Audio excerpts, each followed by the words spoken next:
A pleasant good morning to everyone and welcome once again to another edition of the Coles Brown Show.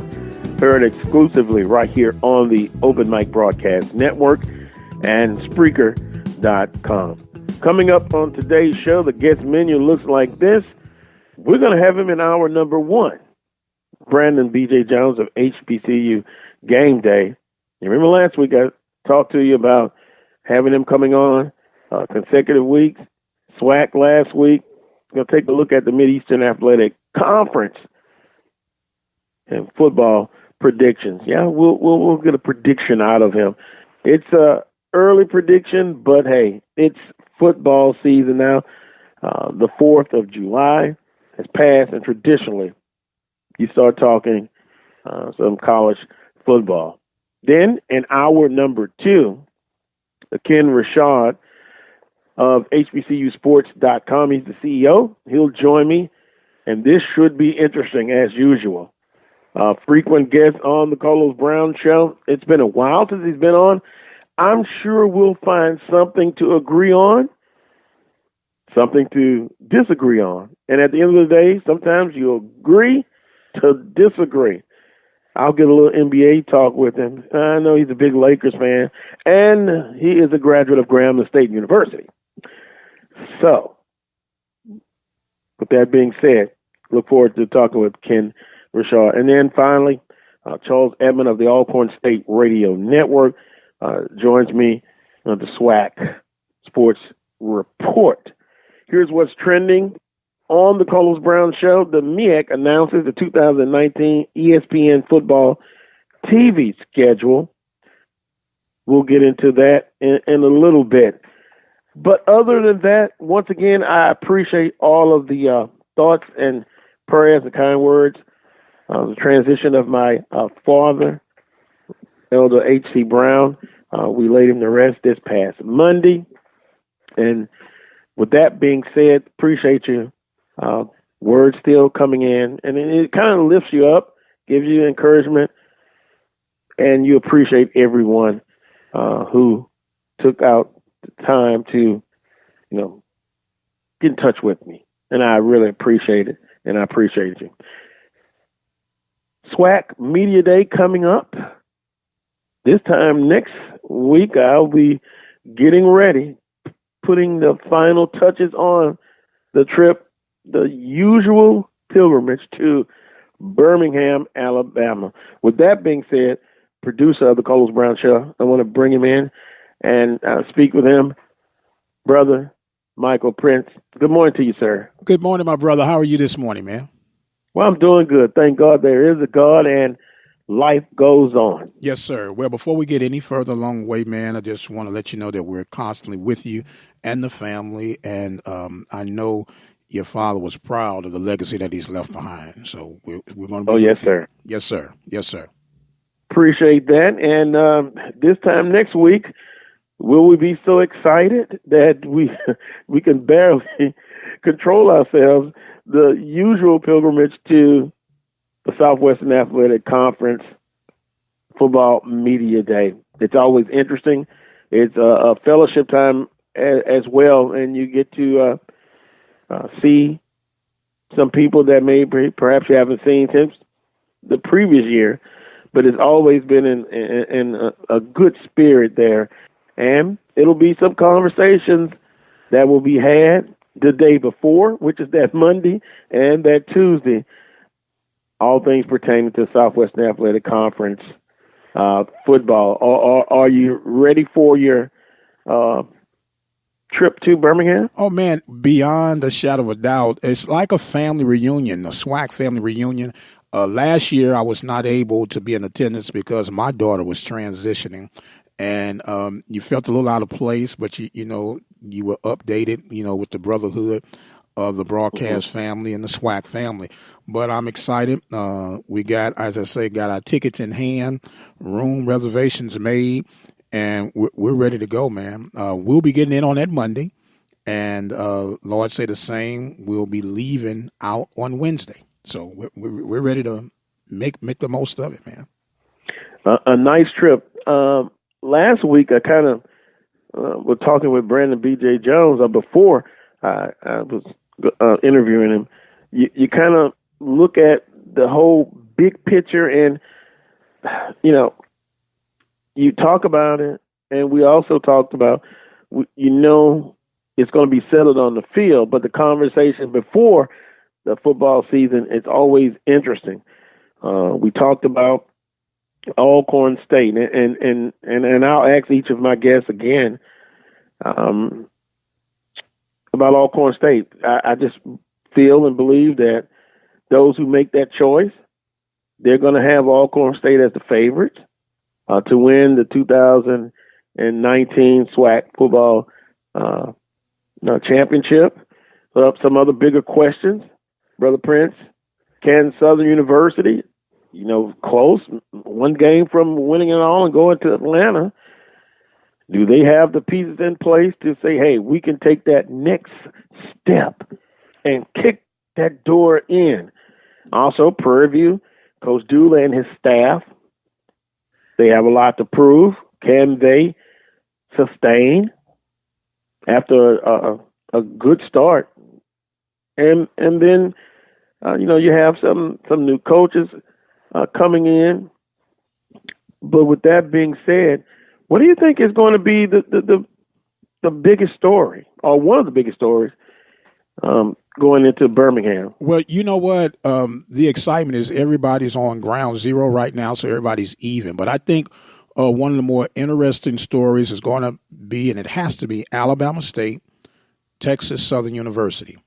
Alabama State, because Eli is on his last year, or Ely, all depending on how you want to enunciate his name. Ely is on his last year, and he's on a poop or get off the pot situation.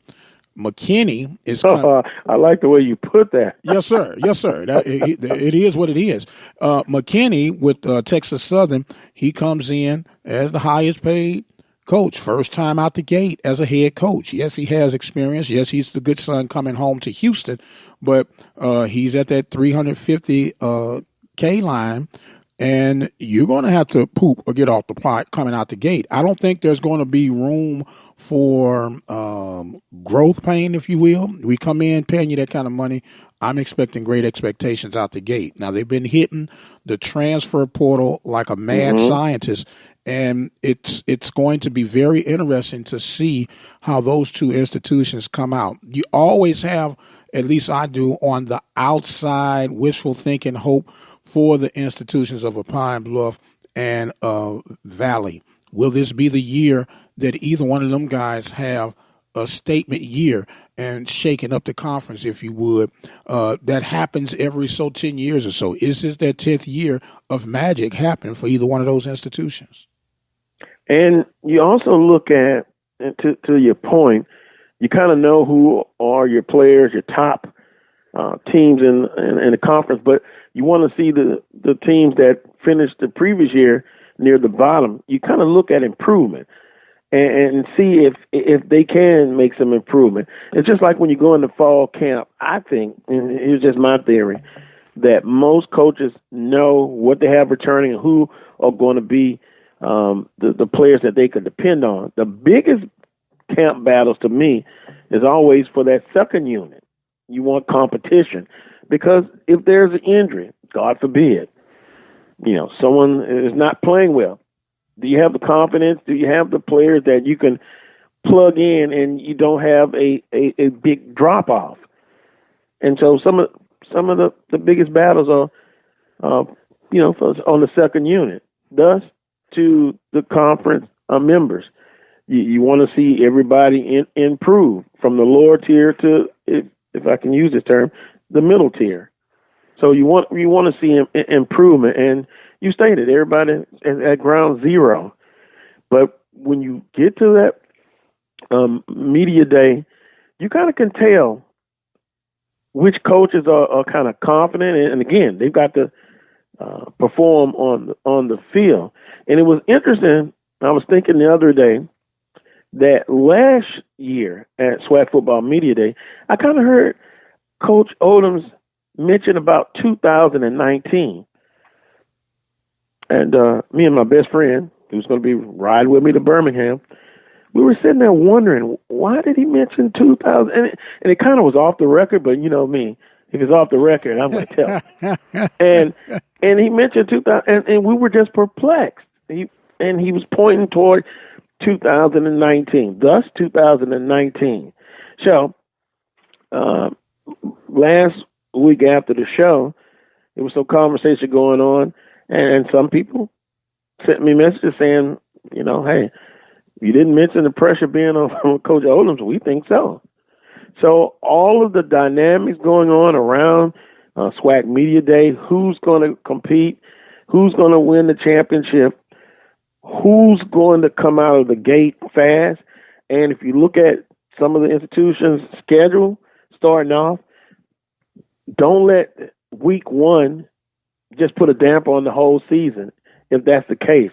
Because from Alcorn to Southern, they've got some tough ball games out of the bat. But I think you can say that about several of the programs in the conference. I think week 5 is going to be the telltale for the entire season. If you look across the schedules from any team you can pick out of the conference or the Southwestern Athletic Conference, week 5 is going to tell you who you are or who you thought you were. And don't be surprised that by week 5, you start seeing some casualties at the head coaching position or removing of some assistant coaches as a lifeline to save that head coach's job. I'll make a note of that, because if that happens, I'll remember you said that. And and stranger things have happened. I remember when Coach Mitchell, you remember that after the Mississippi Valley State game that you lose 6-0? Some people like, well, hey, do it at the end of the season, not at that point. Whew, he was gone. Right. And so it was a whole debate, and it's other occasions that happen in the conference. Do you wait till the end of the season if you're going to replace someone, or do you do it right then? Well, especially now with the transfer portal being such a key factor in the formulation of things, it's still going to vary on the administrative style. But my administrative style, I might as well go on and cut the head off now and start repairing what I can repair for the sake of the student athlete, maintaining what nucleus you have, and building on the remaining parts of your puzzle that needs to be repaired. Well, you've heard it, folks, and I'm sure there are others are like that as well. Me personally, I take a case by case situation, but knowing, my emotions sometimes, I could see myself doing it right then. Off with his head. And thank that person for all what they've done. And being in radio, it's happened that way to me a couple of times. Hey, call into a meeting. Here's your dismissal papers right there. Thanks. We appreciate it. We're moving in another direction. Right. So I've been on that side of the equation. But it's going to be interesting in Birmingham, SWAC Football Media Day. And then, of course, SWAC Media Summit. I got the email this past week. They're going to have that from 2:30 to 3:30 after SWAC Football Media Day. And it is a chance to have some dialogue with the conference. And as far as if you're in television or print media and sports talk. And to me, and I don't see how you feel about this one, Brother Prince, sports talk radio, to me in the past, not just within the conference, but all over, a lot of times we do a lot of work. We interact with fans, alums, and sometimes I just feel a bit like we're put at the back of the equation, the back burner. Do you ever get that feeling? No, seriously. My response was genuine and serious as well, brother. And I'm laughing, as the old expression say, to keep from crying. But of course, beyond a shadow of a doubt, when it all settles down, when the dust settles and the air has cleared, it's a business from every aspect. It's a business from every aspect. Everything takes time and everything costs money. So therefore, if I go through the data, the research, to report, pull, promote, then it's got to be worth something to the eye of the beholder. Now, sometimes people will take it for granted until it's silenced. Okay, and then when it's silenced, you'll realize, wow, we really have something going on with that. Then you try to revive that situation, and sometimes it's beyond the point of resurrection.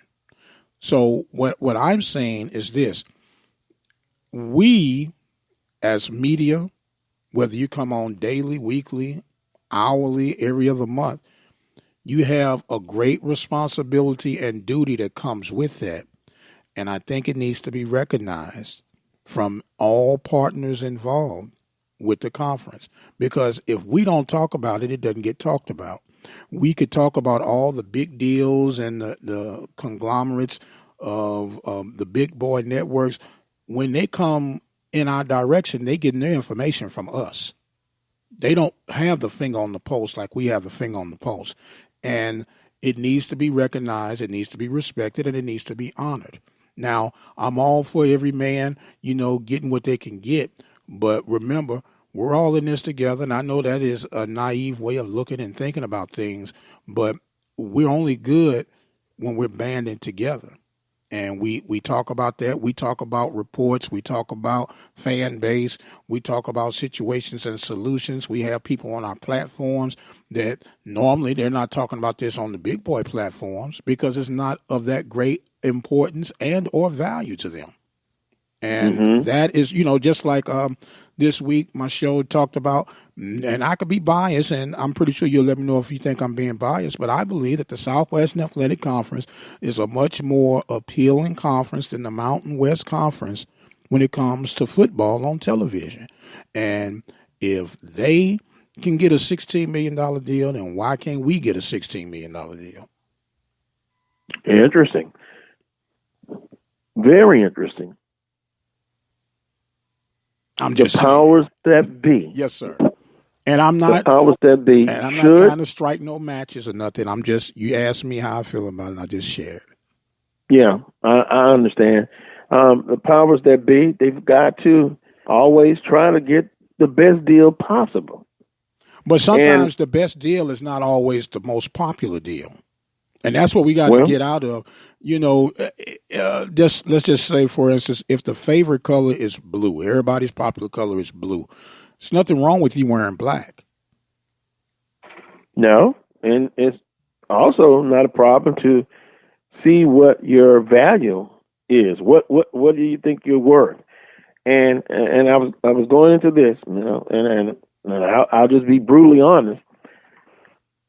Coach Stump Mitchell, when he was head football coach at Southern University, we kind of had a conversation, and I believe it was in his first year, maybe going into the second, and we're sitting. It was at a golf tournament. I did a radio show there locally at the golf course, and he wanted to talk to me about some things he was feeling about the Bayou Classic. Okay, he says, and at that time it was still on NBC.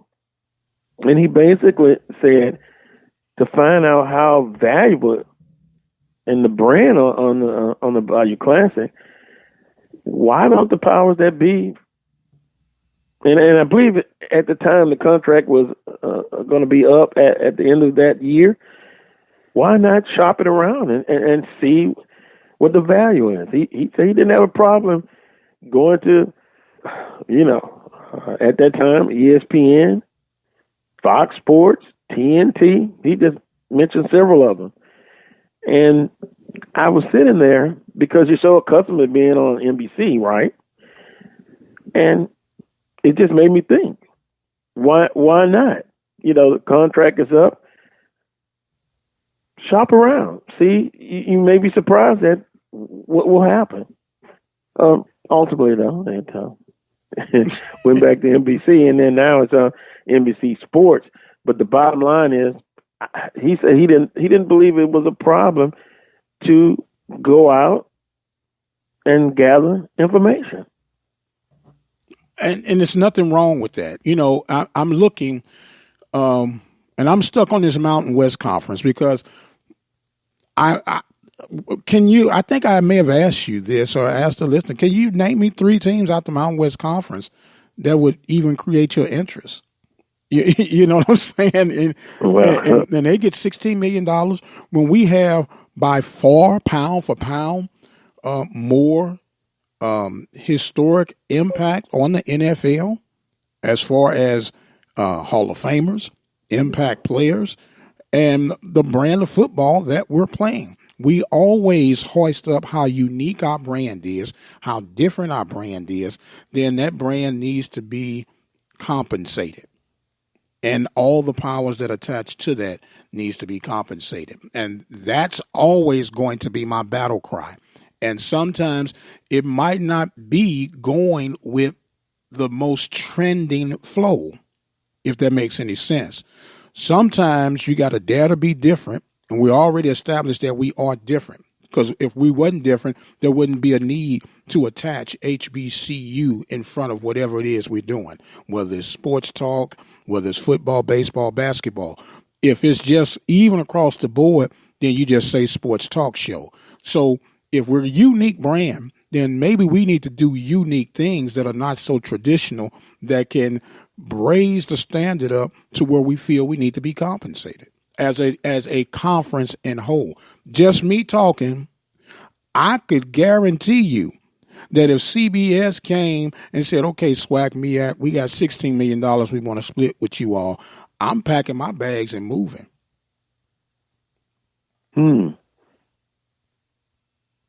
I wonder what anyone else thinks about this.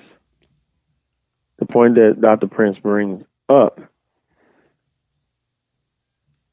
You can send me a message, Facebook Messenger. That's an opportunity to do it that way.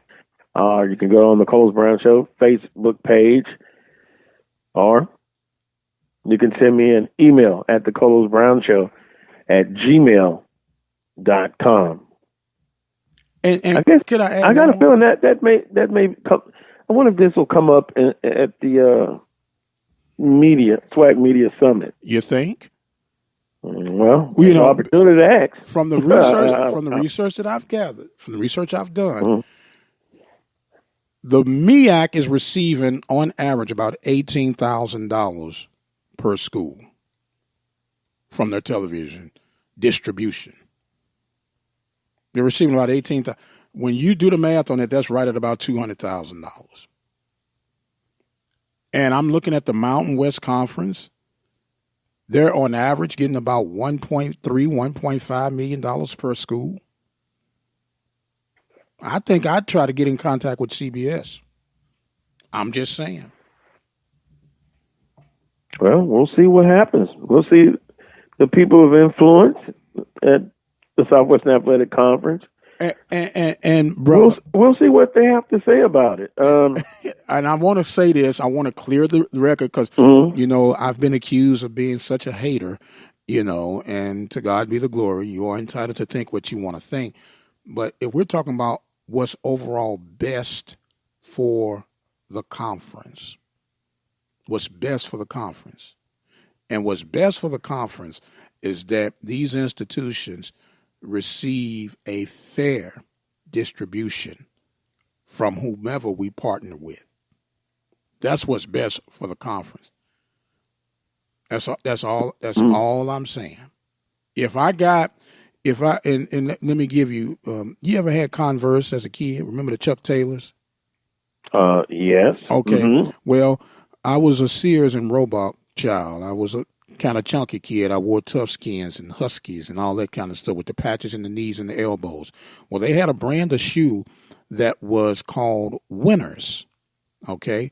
which was a knockoff of the Chuck Taylor Converse. Now, the point is this. Chuck Taylor made the winter shoe and they made the Converse shoe. Okay, they just changed the labels and the tags. But I was so gung-ho, I wanted Converse. But as I got older, I said they were the same shoe. When I worked in a particular industry, Neiman Marcus would buy shirts from Target. And they would take the labels out of the shirt from Target and put Neiman Marcus in it so the rich could feel more privileged when it's the same doggone shirt. And if I got somebody that's going to pay me a little bit more for my brand and it might not be as popular, at least I'm getting paid. Well, I think it seems like you should bring that up in the SWAC. You think? Media Summit, which again, it's Tuesday, 2:30 to 3:30. It should be interesting. Yes, sir. It should be interesting. The ESPN football TV schedule for the MEAC was announced July 1st, 2019. And a very interesting schedule. 2019 schedule. It starts out Sunday, September the 1st, 3 p.m. Bethune-Cookman and Jackson State. SWAC MEAC Challenge. Well, folks, one of the few times in the history of the Carlos Brown Show that Carlos Brown will be pulling for Jackson State. What? Stop the press! Oh, yeah, one of the few times. I think it was another time because hey, I got to pull for the Southwestern Athletic Conference, but the feelings are known about JSU. Boy, I'm glad we have these shows archived, man, because I am going to edit that. We can archive this one. I am going to edit that where Carlos Brown is saying, I'm pulling for Jackson State. Man, that's about to be a viral remix. Sunday, September the 1st at 3 p.m. The franchise is he's pulling for the SWAC, baby. JSU rocked the house against Bethune-Cookman. And that's going to be live on ESPN2. Thursday, September the 26th, and here's their first Thursday game, Delaware State at North Carolina A&T, live on ESPNU. That's going to be tough. That's going to be tough. And Brandon B.J. Jones is coming up in about 10 minutes. He'll talk about North Carolina A&T. That's just going to be a tough ball game. And Delaware State is, well, both teams will show up. It's going to be interesting. This game could be over, but on any given Thursday and Saturday. But this game could be over at halftime. Or some would say the first quarter. We shall see. Saturday, October the 5th, 4 p.m., Morgan State at Bethune-Cookman. That's live on ESPN3, televised later on ESPNU at 10:30 p.m. And then Thursday, October the 10th, 6 p.m. Wait a minute, did I say it right? Saturday, October 5th, 4 p.m., Morgan State at Bethune-Cookman. Yeah. Thursday, October the 10th, 6 p.m., Bethune-Cookman at North Carolina Central. Now, that's a Thursday game, but boy, now to me this is a very good Thursday night game. Bethune-Cookman at North Carolina Central. Coach Alvin, new coach there at North Carolina Central. Bethune-Cookman with some big wins over the years, particularly out of conference as well. Live on ESPNU. So with the Mid-Eastern Athletic Conference, they try to put the Thursday game some big time players in the conference on Thursday night there. Saturday, November the 2nd, 1 p.m. North Carolina Central at Howard. That's going to be live on ESPN3, televised later on ESPNU at 10:30 p.m.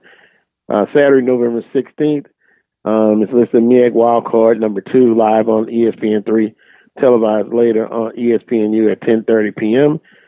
Saturday, November 23rd, North Carolina Central at North Carolina A&T, the Aggie Eagle Classic, live on ESPN3, televised later on ESPNU at 10:30 p.m. That historically, and especially the last few years, it usually has decided to represent to the Celebration Bowl. Then Saturday, November 23rd, the Florida Classic, Florida A&M versus Bethune-Cookman, live on ESPN News. And then Saturday, December 21st, 12 p.m., the MEAC champion versus the SWAC champion in the Celebration Bowl, live on ABC. So that's the MEAC announced 2009 ESPN football TV schedule, and then their MEAC football press luncheon is set for July 26th. So it'll come 10 days after the Southwestern Athletic Conference. And I know I've had discussions over the years. You kind of get accustomed, and sometimes you have to be flexible and go with change.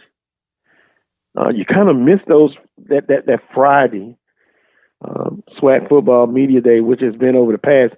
But the first one I attended was in 2009. It was on a Tuesday, and I got to Birmingham that Monday, and I stayed to that Wednesday. Brother Prince, when I tell you, I feel like I was in the city by myself that Wednesday. Everybody left that Tuesday. And were you alone, my brother? That was yeah. Well, and let me add this: it was a time to get away, not to bring up personal issues again. But what was very interesting about that year was 2009. That was the year my mother died, and so I was able to, it was good to kind of get away. Rented a car and went to Birmingham. So I stayed 3 days. Never do that again. Now, unless, they say never, but when I tell you Tuesday, everybody was gone, and I had another 24 hours to stay there. Well, that's when that's when you do a little planning, man, and a little sightseeing, get a little nostalgia of the city that you're in. Because we're doing the same thing. My wife and I are going to be in location, Lord say the same one that Monday. We'll get out that Wednesday, and we're just going to kind of just chill once the work is done. Because a lot of people don't know, when you're doing a live production on Radio Row, you don't get a chance to really let your hair down until everything is done. And then you're trying to make the mad scramble to get back to your destination. We decided we're just going to kind of relax a little bit, chill, then we'll come home, So I'm looking forward to it. It's work, but it's a labor of love. And you go in there, and a lot of people don't understand, it's more than just popping in there, flipping on the mic and let it do what it do. But it's strategic planning and making sure that you got your guests lined up and equipment working properly, because each location is a different adventure. And you want to go out there and make sure that you combat everything that you can that you think would possibly come up to make sure that you have a quality product for the fans to listen to. Yeah, and you have to be prepared, a plan A, a plan B, and then a plan C in case A and B falls a little short. And over the years, I've seen things happen, so you kind of have to prepare, how you say it during the game. Sometimes you have to make adjustments. You can't wait to halftime. That's right. And then that's an interesting point, because it is work. And SWAC Football Media Day, you literally just running all over the place. This year, I'm not doing it because I'm taking part in the broadcast. So I should be able to relax a little bit. I remember one year, a few years ago, I went after having surgery on Achilles, and I was supposed to take it easy, but I did not. Yeah, you paid for it. And I was running up. Yeah, but one person said, "Wait till I get back to Baton Rouge. I'm going to tell." I had to bribe that person. I had to bribe that person. Don't do it. You just told on yourself, right? Yeah. Well, stick around. I'll tell more. But it's always been a fun trip, though. No doubt. And what I found is that one year you talk to a coach, and then that same coach is, of course, he's back the next year. You kind of notice that person has maybe relax a little bit more. And some of the conversations you have when the microphone is off is just as interesting as when you have that particular coach on the mic. It goes back, Carlos, to what we were making reference of earlier. And I'm not trying to toot our horns, but if the truth be told, we are the unsung heroes. Most of our coaches aren't used to getting all the media coverage and exposure that they get exposed to at the SWAC Media Day. And that comes from majority of guys like us that cover them on a regular, guys that care about them, not as just a coach, but as a father, as a husband. We bring to life their stories other than the X's and O's that come to it. And that's part of what I believe should be a compensation package. Now, I'm not saying you go out there and you break the bank on us, but at least, and I can only speak for me again, give me a discount on my room. Show you some love, huh? Yeah, show me a little love. Throw me a biscuit every now and then. With the spots that we run, because we love this brand. We support this brand. And it should be a mutual thing. It should be a mutual thing, man. Once again, I think that will come up. SWAC. You think? Media Summit. I think so. I could be wrong, but hey, I've been wrong before. But you've been right more than you've been wrong, though. Well, hopefully that is the case. I would say that, but hey, somebody else may feel differently. Hey, remember the song? It's a thin line between love and hate. And speaking of love and hate, got a few minutes left for our time out. When you talk to some of the coaches, and I've had some favorite coaches over the years, I kind of miss Coach Comedy, believe it or not. I came up with confident, cocky Comedy because he was winning. And you saw how once the coaches get to know you, after about the second year or third year, when you see their face light up when they see you, that you know that they know you and they remember, and they're a little bit more at ease. Reggie Barlow was just amazing to me, and he had a lot of respect for other programs in the conference. Also, I thought Coach McNair, here's a guy that just gets it done. And now, I remember last year talking with him. He basically says what they run is just simple. They don't have a whole lot of variation to it. You know what you're going to get. They're going to what? Run the football. They're going to run it up the middle. They're going to RPOs. And that's what they do, and they don't stray from that. And the motto is, if you can't handle it, then you're going to be in trouble. So, no, I'm not leading up to people know my feelings about that. All corn, they are who we thought they were. Don't go there, man. Don't go there, man. Don't go there. You've been doing good. Don't go there. You've been doing good. So, and another coach, Coach Fobbs. So just, boy, when I tell you just gold, he gives, when you talk to him, he talks about his staff, and his demeanor is just like it is on the football field. They were winning titles, but you couldn't tell. He wasn't cocky about it. He was just confident. But I also have some other stories. Coach Coleman, we always had a good conversation on the mic, when the microphone's on, but also when it's not on. So you kind of get used to the guys and the coaches, and then you have to realize they're humans. They're human beings. They have problems, good times, just like everybody else.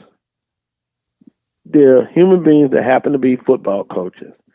So I said all that to say this. I'm looking forward to it. July 16th. I'll be arriving Monday as well. I'm like clockwork. Unless something happens, I'll be there at noon. So that means I'll leave about 7:15 in Baton Rouge time to get there, and looking forward to talking with everyone. And you get to see your peers in the business. No doubt. No, now you promised that we was gonna break bread together now. That Monday.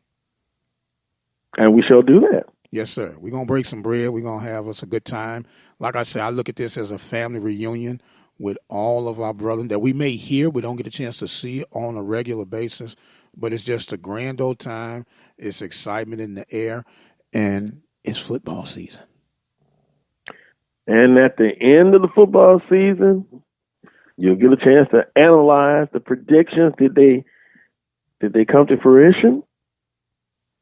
Will there be a sleeper? Will somebody we don't think has a chance will have a say-so at the end? It's going to be all interesting. Going to take a time out. When I come back, Brandon B.J. Jones of HBCU Game Day will join me. He'll give his thoughts on the Mid-Eastern Athletic Conference. I'm asking who he thinks is going to take it all. North Carolina A&T, probably his favorite. When they announce their predictions, and on July 26th, it'll probably be North Carolina A&T. But other teams will have a say-so. Some new coaches over there as well. Can someone break the hold on North Carolina A&T's hold on the Mid-Eastern Athletic Conference? Brandon B.J. Jones coming up next. You're listening to the Carlos Brown Show, heard exclusively right here on the Open Mic Broadcast Network and Spreaker.com. Are you one of the many Americans that deal with the effects of diabetes? Diva Skin Conditioner could be the remedy that you need. Diva Skin Conditioner is a formulation that was designed with you in mind. Diva Skin Conditioner comes with a money-back guarantee. That's how confident they are in their product. For more information, visit divafeet.com. That's DIVAH feet.com.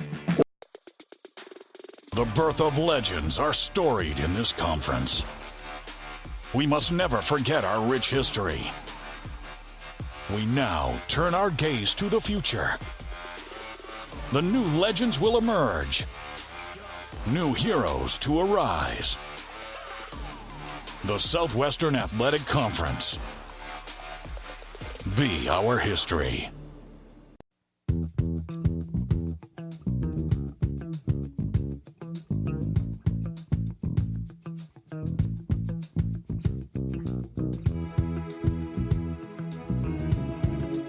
Welcome back to this week's edition of the Carlos Brown Show, heard exclusively right here on the Open Mic Broadcast Network and Spreaker.com. First guest of today's show, Brandon B.J. Jones of HBCU Game Day. Brandon, good morning to you, sir. Good morning, Carlos. How's it going, man? I'm doing all right, man. I can't complain. Another lovely day on the earth. And I know, Brandon, you're ready. you're just ready for football. It's getting closer. It's getting closer, Brandon. Oh, man, it's like, we wait to get here. And I will say this, it's usually like right after the 4th of July, like time just goes triple time. So, I always kind of look at the 4th of July as kind of like that unofficial almost, we're almost there, almost starting the season. You have players reporting the end of the month. It's getting close. Yeah, and one of the things that I think now people realize it, but a lot of the players now are on campus. They go to summer school. You have some of the young men who have signed to play collegiately going into their first year. Some of them are already on campus. So when you really say it's a year-round proposition, it is. Oh, yeah, man. The days of going home for the summer, man, that's over. I mean, that's, ended during my time. You were, pretty much, on campus in the summer, doing workouts, 7-on-7 just preparing yourself. And like you said, man, it's year round. Like people see those, 11 to 12 Saturdays in the fall. What they don't see is those 5 a.m. workouts in February and January, to get you up to that point. And Brandon, I would be, of course, a freshman. It's a big jump, but it's to their advantage to get to campus and be in summer school. But even if you're a veteran, I would be scared to death to miss summer school and the workouts. It's better when you're on campus. Oh, man, a lot better. I mean, you keep you in that routine. Kind of keeps, keep you, with your teammates, kind of getting in sync. You kind of get an opportunity to work on your craft. And it's, especially, you mentioned the freshmen. Freshmen nowadays, more so now compared to 10, 15, 20 plus years ago, freshmen now are coming out of high school now prepared to play. Mm-hmm. More so now, you're starting to see that more so now than what you saw years ago. I mean, years ago, it was almost a foregone conclusion that the majority of your class was going to be redshirted. Now you're seeing more and more guys playing their true freshman year. So you're right. If you're a veteran, you just can't just sit back. You have to work just as hard because freshmen, they're coming out, they're eager, and they're ready to play. I would agree with that. Visiting with Brandon B.J. Jones of HBCU Game Day. Now, let's turn our attention to the Mid-Eastern Athletic Conference. As I said before the last break, I would think it's North Carolina A&T's position to lose. I think they're going to be number one. And when all the prognostications and predictions come out, North Carolina A&T is going to be picked to win the Mid-Eastern Athletic Conference. You feel the same? I'm right there with you. I like North Carolina A&T. I mean, the Aggies just have so much talent that they have, racked up over the last couple of years recruiting. Now with the FBS transfers, I mean, the Aggies, they look ready to go. So yeah, I wouldn't pick anybody above them right now. Let me ask you this: is it too early to maybe entertain this thought that this North Carolina A&T team potentially this year could be one of their better teams, or maybe their best team in the last 2 or 3 years, or is that just a little bit too early to start thinking about that? I'd say right now maybe a little bit too early. They are, replacing some key guys. But, if you look at it, a lot of the talent that they have, it's talent, but it's unknown talent. But I will say this, with Mac McCann at cornerback, he's going to be back healthy. Jermaine Martin at the running back position, Elijah Bell and those receivers back. And that defensive line, for the most part, outside of Johnson, it's back. The linebacking core, they're back. This is a talented team. Only time will tell they're going to be as dominant as a football team as they've been really 2 years ago. Last year, this football team was dominant in spots. They weren't dominant from end to end. Yeah, because you remember the big win, Jacksonville State, but then losing to Morgan State, and so your point's valid. I just thought I had to put that out there on paper because usually, even if they struggle, their run has just been tremendous the last 4 or 5 years. And this is how you know the North Carolina A&T is talented and dominant. North Carolina A&T did not play their best game against Florida A&M Morgan State. They didn't play their best game against Bethune-Cookman. They didn't play their best game against South Carolina State. They didn't play their best game against Jacksonville State or East Carolina, but they beat them. They beat Jacksonville State. They beat East Carolina. They beat South Carolina State without playing their best game. And when you have a team that's that talented, well, you don't have to have an A+ game. You can have a B- game and still walk out there with a win. Sometimes they can instill a false sense of confidence in your football team because they'll start thinking, hey, we could just roll the helmet out there, roll the ball out there, and we're going to win regardless. So that's something that they have to work against this year. Visiting with Brandon B.J. Jones of HBCU Game Day. With that being said, we just talked about North Carolina A&T. Teams that can challenge North Carolina A&T, and one in particular you think that can really, if the cards fall right, get a few breaks, they could at least challenge North Carolina A&T and maybe can surprise them? I believe there's going to be a few things. I like Howard.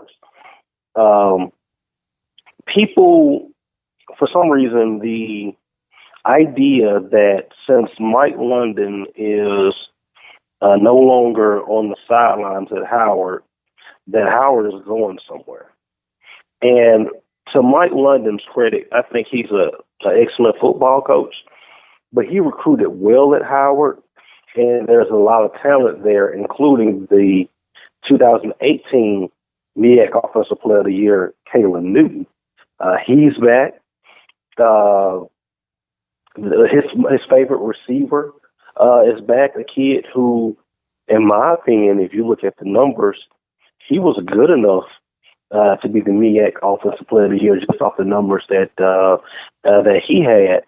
But this Howard football team defensively is where they have to get better. They found themselves in positions where they had to outscore people a little bit too much. But I like Howard. I like Bethune-Cookman to be there, and the talent that they have returning. And don't forget about South Carolina State. South Carolina State, the way that they play defensively, if they can get the ball moving offensively, South Carolina State becomes a very dangerous football team. And that's interesting that you state that, because at the discussion you had at the Celebration Bowl when they came and played Southern University in the SWAC MEAC Challenge, you're absolutely right. If this team had any offensive consistency, the way they play defense, they would be in the conversation even more. So that's a valid point, BJ, because boy, and Coach Pugh, he survives. I thought that was going to be the end of his tenure there. Mm-hmm. I thought the same thing. I just kind of felt like he was a bad year away from being escorted out of the door, but look, he's around and he has talent there, and what he's able to do with that talent, especially talking about trench play and defensively, is amazing. He's done it since he's been there. But what Coach Pugh ran into is something that we see happen across the board in college football. When people start looking and watching ESPN saying, hey, this I formation that we're running is not exciting. I don't want to win games 21-16. I want to score 40 and 50 points, and like these teams that we're seeing on ESPN. And mind you, we're winning, but I think Coach Pugh kind of got into that. It was like, let's spread, let's go up tempo, let's do this new thing. And that South Carolina State offense has struggled since he decided to go that direction.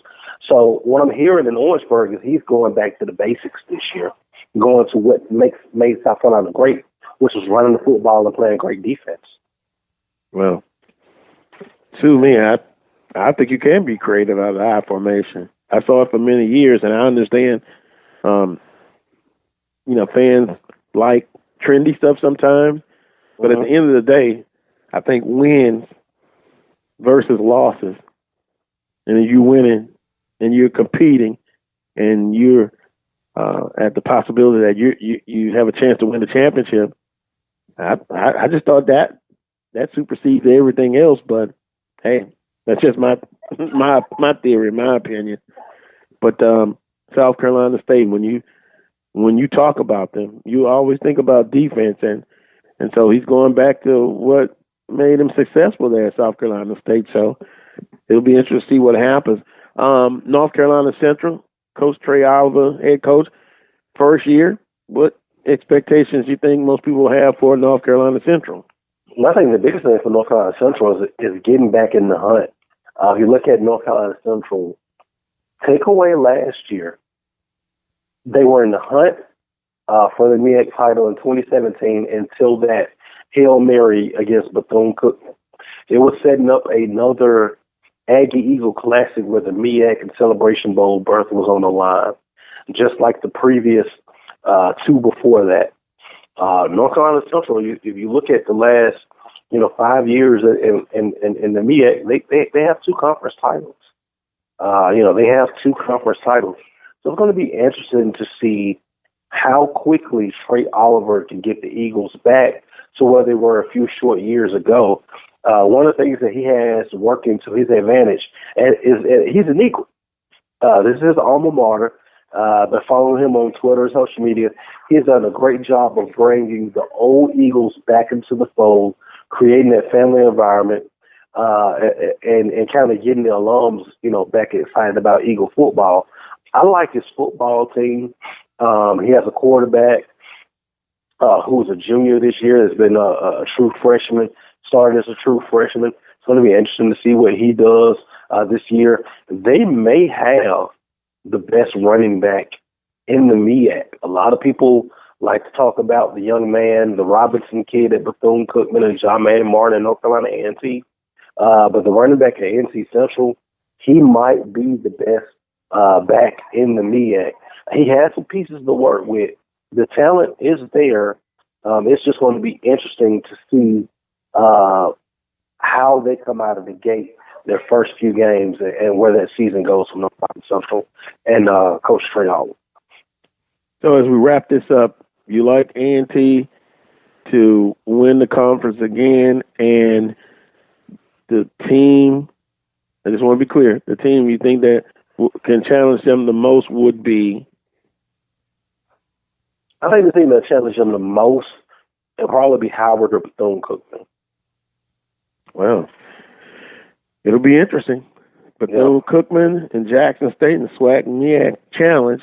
Believe it or not, I'm going for Jackson State. Can you believe it? I'm a SWAC guy. That's shocking. Yeah, I gotta go with JSU. Gotta go, but it should be an outstanding game to kick it off, and of course, the SWAC has to win more in these challenges. My goodness. Prairie did it last year, so can the SWAC do it 2 years in a row? Yeah. That is the big question. Well, appreciate the time as always, BJ. Tell everybody how they can reach you, your social media information. You can find me on Twitter, Inside HBCU Football, Facebook, BJ Jones, and of course, doing work with HBCU Game Day, HBCUGameDay.com. We also have a platform on Twitter, Facebook, and Instagram. That's how you can find me. Especially SWAC Sports Central. I've been doing some live videos there on Sundays that'll return on next week. That's how you can find me on social media. Well, appreciate it. Enjoy your weekend because it's going to be work coming up very shortly. So we appreciate the time as always. Oh, man, appreciate you, Carlos, man. It's always a pleasure to talk to you guys. Feeling is mutual. Thank you, BJ. That was Brandon B.J. Jones of HBCU Game Day joining us on the Carlos Brown Show. Going to take a timeout. Coming up next, boy, do I want to take my Lakers shots already. Kenn Rashad of HBCU Sports.com, and then following him will be Charles Edmund of the Alcorn State Radio Network. Take a timeout. You're listening to the Carlos Brown Show. One voice. It can get the point across, but it only carries so far. Add a voice. It's richer, louder, but that has limits too. Add a third voice. It's even more powerful. Add another, and another, and many, many more. And we are stronger than ever. That's the power of a community coalition. They help community groups, faith groups, civic organizations, PTAs, employers, and many others in your community organize their resources and focus them where they're needed most, like fighting to keep kids away from drugs. Ask a group that you belong to if they should belong to a community coalition. It's easy to get involved. Visit helpyourcommunity.org and they'll tell you exactly how your group can help. That's helpyourcommunity.org, because you get more when we get together. Brought to you by the Office of National Drug Control Policy and the Ad Council.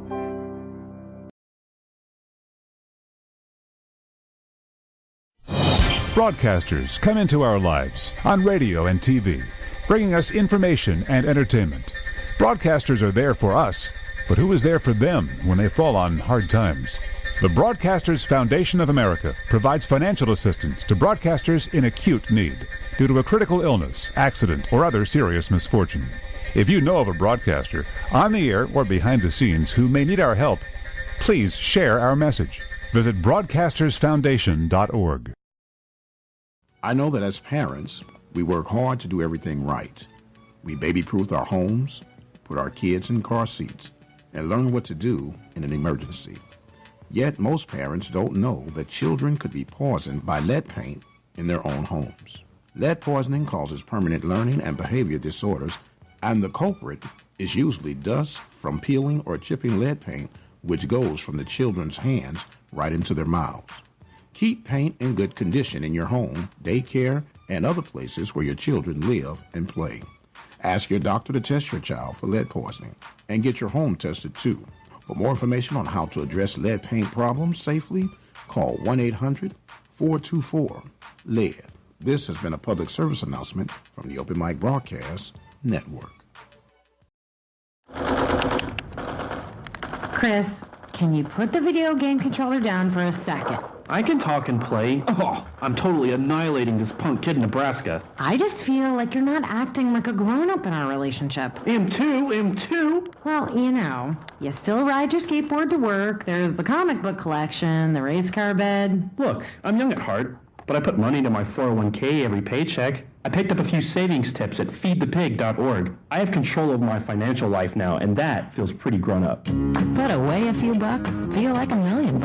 Putting some money from every paycheck into a savings account or contributing to your 401k can make a big difference later. For free ideas and easy tips on ways to save, go to feedthepig.org. That's feedthepig.org. So, I bet I look like a grown-up to you now. Well, except for the footy pajamas, I'd have to agree. This message brought to you by the American Institute of Certified Public Accountants and the Ad Council. Are you one of the many Americans that deal with the effects of diabetes? Diva Skin Conditioner could be the remedy that you need. Diva Skin Conditioner is a formulation that was designed with you in mind. Diva Skin Conditioner comes with a money-back guarantee. That's how confident they are in their product. For more information, visit DivaFeet.com. That's DIVAH feet.com. Or you can speak with a representative by dialing 903-270-0026.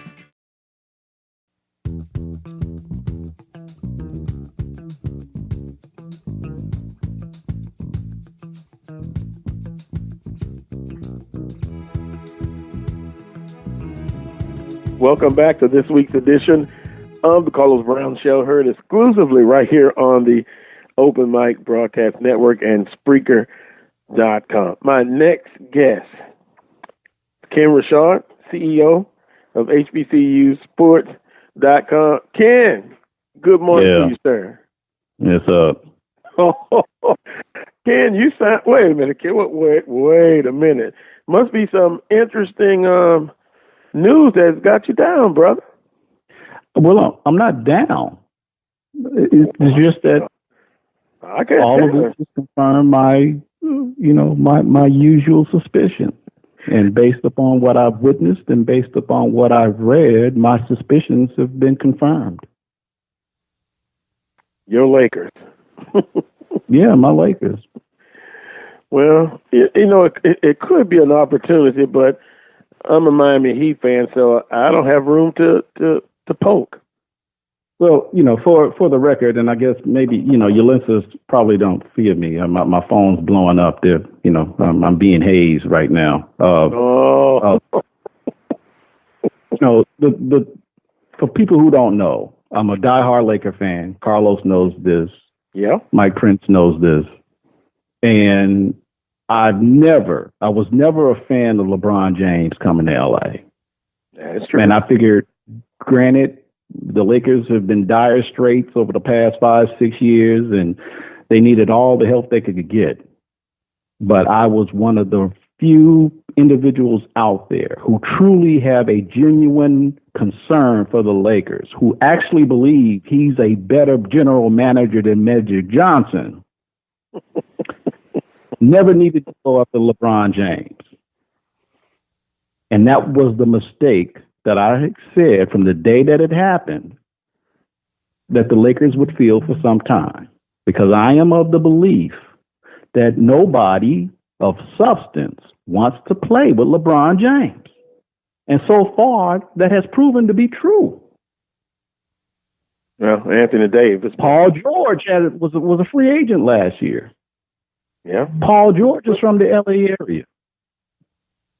Paul George had the opportunity to come home last year. Where did Paul George sign? He stayed in Oklahoma City. Well, that's the end of that.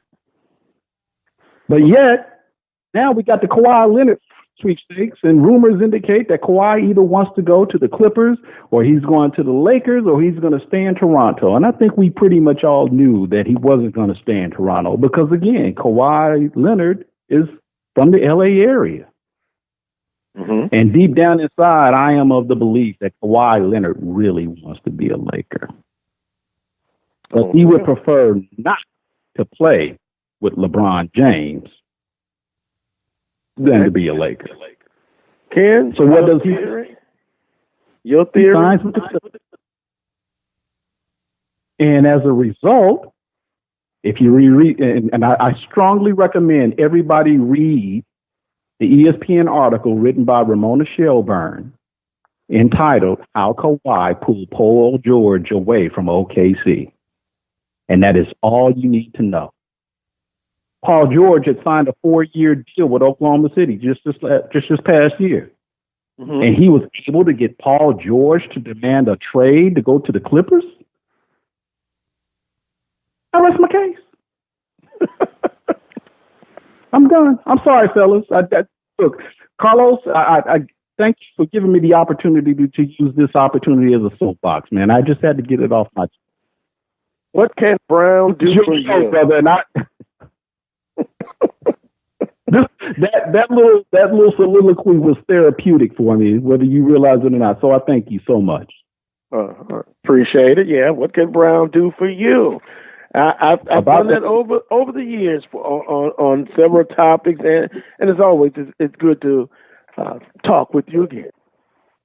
It really is. And I was going to get into it, but I'm glad you addressed that right off the bat.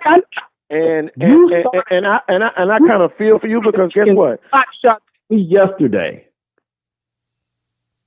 Let me say that. Oh, by the way, Kenn, would you like to come on my show? Oh, wow, you're going to talk about me, and then you're going to say, oh, but you know, you being my friend, you can do that. Going to talk about me, and then they come on to you. Yeah. And you know what, Carlos, let me just do this. Just this one thing, okay? And I promise it's all you after this. I just have to read this. This one paragraph from Ramona Shelburne's article that sums this all up. Can I do that? Yes, you have my permission. Go ahead, sir. Okay. It says Leonard's camp was essentially trying to buy time, asking the Lakers as late as 9 p.m. Pacific time on Friday night to delay the consummation of the Anthony Davis trade until as late as Sunday, according to sources close to the situation. No reason was given for the delay by the Leonard's camp, except that they should do it if they still wanted Leonard to consider them. Now, what does that tell you? That play. He needed more time for the Clippers and the Thunder to get that trade deal straight. Mm-hmm. Meanwhile, telling the Lakers, if you really want me to continue still, you need to hold on. He never had any intentions on signing with the Lakers. No, and Does Jerry West's name ring a bell? Huh? Does Jerry West's name ring a bell? Yeah, well, yeah, but my point is this. Look, nobody's taken away from what Jerry West can do, but the point is that these players can pretty much, a player like Kawhi Leonard can dictate where he wants to play. No, I'm not taking away from Jerry West getting the job done, but the point is that Kawhi Leonard never had intentions or had any plans on signing with the Lakers. The Lakers weren't his first choice. But basically, he was saying, the Clippers is my first choice. I need you to hold on pulling that trigger until I just need a little bit more time. And the Lakers weren't in the position to tell him or say why. I'm not going to give you a reason why, but if you want me to still consider the Lakers, you need to do what I tell you to do. And that's what they did. They waited. He didn't want to play with LeBron. You guys need to understand this. Nobody wants to play with LeBron James. Now, I'm done. Yeah, I have to be careful, though, because that's the same LeBron that came to the Miami Heat and the big three, and some would say this is where a lot of this. LeBron went to Miami. Nobody went to LeBron. That's what I want to understand. People say LeBron went back to Cleveland and got Cleveland a championship. You know how I see it? I don't see it that way. I think Kyrie was already in Cleveland. Kyrie needed help. And then what happened? LeBron comes and Kyrie gets the help that he needed. But Kyrie leaves Cleveland. What happened to Cleveland? Down. Miami was doing just fine. Dwayne Wade needed help. And what happened? LeBron James went to Miami to give Dwayne Wade the help that he needed.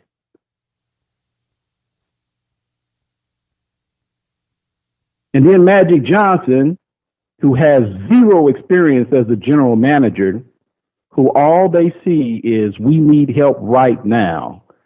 And of all the people you could have gotten, instead of just being patient, you had a decent nucleus of players. Come on, LeBron James. Because LeBron James is going to attract us some additional players. Because everybody wants to play with LeBron James. And what happened? Oh, Paul George is coming to the Lakers. Nope. No, he's not. I'm going to stay here in Oklahoma City. Oh, new year. Kawhi is coming to the Lakers. No, he's not. He's going to the Clippers. I'm not making this up, and you guys feel free to fact check me. Nobody wants to play with LeBron James. So, for all you LeBron lovers out there, you can call me a LeBron hater. I don't care. But the facts are on my side. Well, can I mention this? I just got a text message, and it's about what's being said now. We'll just say from a listener. Let me bring it up. My goodness. No, now I can't find it. Here we go. Ask Kenn why no one wants to play with LeBron. I think no one wants to deal with the ignorance of the bus sons. Huh? I guess they're saying. Look, I just it's feel like it's not LeBron. It's the way the Lakers ownership management. Oh, the ignorance. Look, you can talk about the Lakers ownership. That's fine. Now, I'm not debating the mistakes that the Lakers made, but this is about LeBron and his track record. If you're gonna, I'm not arguing. Yeah, the Lakers made some mistakes, but what does that have to do with the fact that nobody wants to play with LeBron James. Those are two totally separate issues. So I don't, tell whoever it was that sent you that text, tell them I don't disagree with them. The Lakers general management has been in disarray. No complaint here. But what does that have to do with LeBron? This person is a Lakers fan. That's his NBA team. Well, okay. So am I. Yeah. And for the record, I was a Lakers fan for many years. And I got smart and I left. Well. And you know when I left? I left when Shaq left. But that's a whole nother story. Okay. So I'm now in misery in Miami, but they did make some moves, or making some moves, and you're bandwagon. No, I'm not, sir. No, I'm not. No, I've accused of that before. Now the gloves are going to come off. No, I'm not. No, I'm not. I was born and raised in Los Angeles. I will be a Laker before LeBron. I was a Laker before LeBron. I'll be a Laker after LeBron. The Laker fan, that is. And Ken, I'm my own man. I get it from both sides. Well, I should be a Pelicans fan. No, I like the Miami Heat. I'm still with the Heat. I ride and die with the Heat. So I'm not a fan. I'm not a bandwagon fan. No, sir. No. But you just said you're no longer a Laker fan. I'm no longer a Lakers fan, but I gave them over 20 plus years. Hey, so you jumped off the bandwagon and you got on another one. I disagree with management. They chose Kobe over Shaq. Okay, well, you know what? I'm ride or die. I didn't jump off the bandwagon. I'm ride or die with Kobe got us after Shaq left.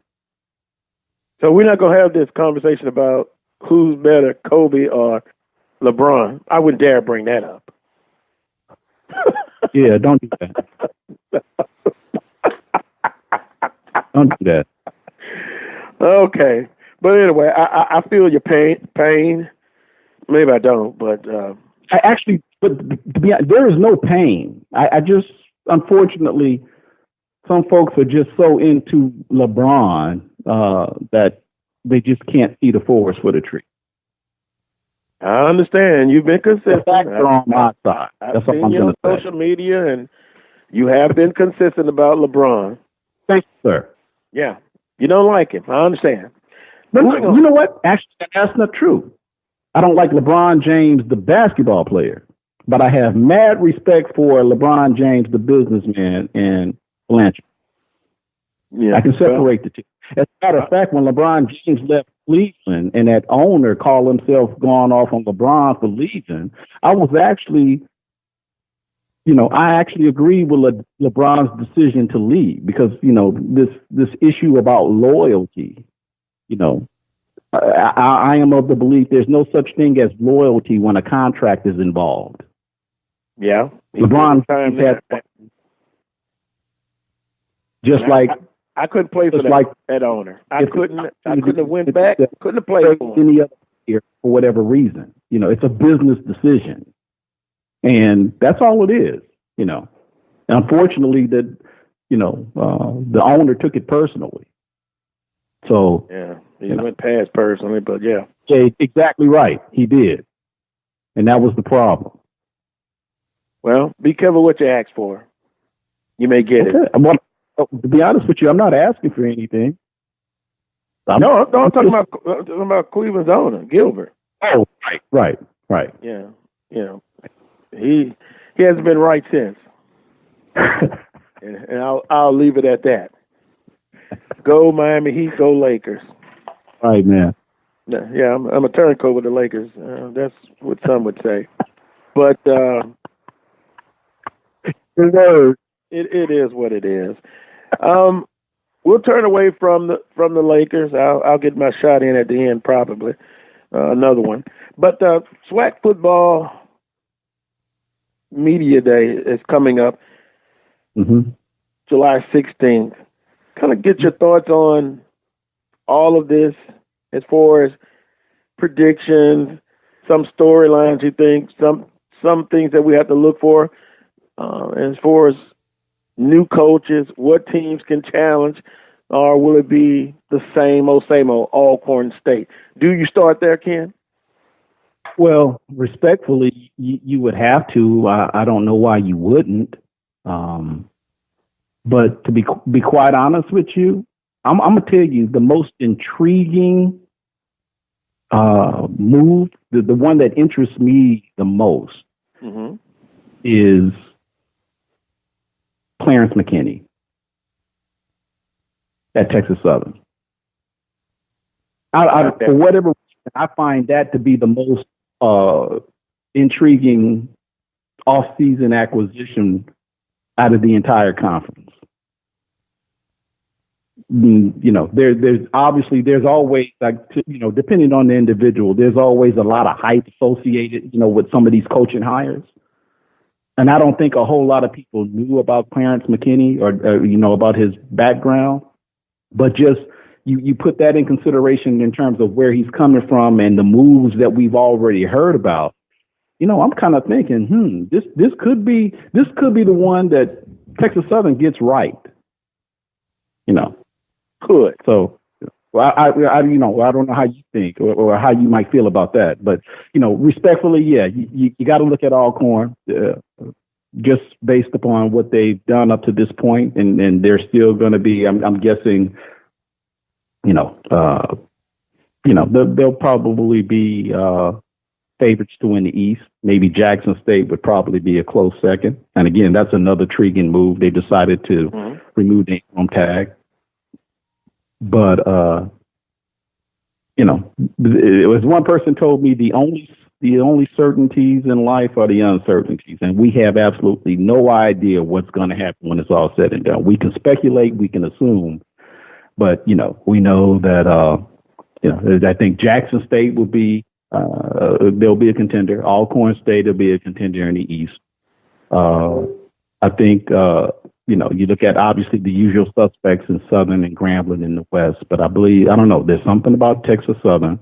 Prairie View will, that's, the West is going to be the most competitive division, but there's a part of me that wonders, Texas Southern might, I don't know if I'm not going to say they're going to win it, but Texas Southern might turn some heads this year.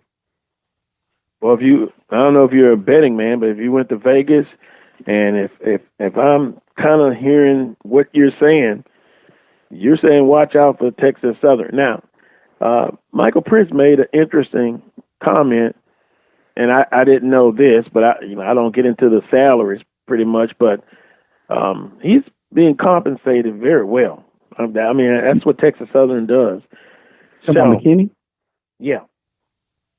Okay. And so that wouldn't surprise me.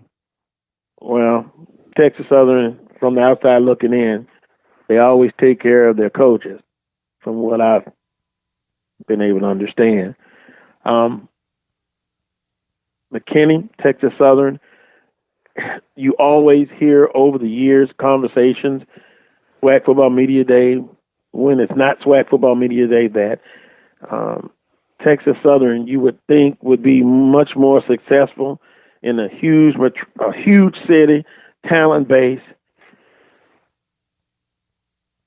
Because you said that, I'm going to now make sure I watch very closely to see what Texas Southern, because nobody's really talking about them that much from what I hear. You're the first person that said, wait a minute.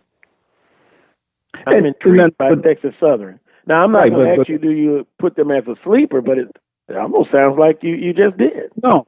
What I'm saying is, when you look at, in the past, it's been Grambling, the top three contenders, or the teams that have been discussed more than anyone. It's been Grambling, PV, Southern, and then Texas Southern and UAPB have just kind of been, always fourth or fifth. What I'm saying is that I'm not calling Texas Southern. I'm not even saying they're a sleeper. All I'm saying is don't be surprised if Texas Southern turns around and, they could potentially win a game over PV or Grambling or Southern this year. That's all I'm saying. Okay. Yeah, meaning they instead of competing for fourth or fifth in the SWAC West, They could potentially make a move for 3 or 4. Who knows? And that would, early in the show, we talked about teams making an improvement across the board. That makes the conference even better. You have your top tier, then you have the middle of the pack, then you have your teams under that. UAPB, Texas Southern, of course, Mississippi Valley State. But one team that's not, they get talked about, but is your alma mater, Grambling State University. To me, they're trying to get back to excellence. They're trying to get back to what they're accustomed to doing, winning championships. Southern University, they were close last year. On paper, they looked the part, but that's on paper. They've got to get it done. Jackson State, interim coach now, the head coach. Alcorn State, they are who we thought they were. I've already got some Alcorn State fans talking about the smoke there. There's the smoke again.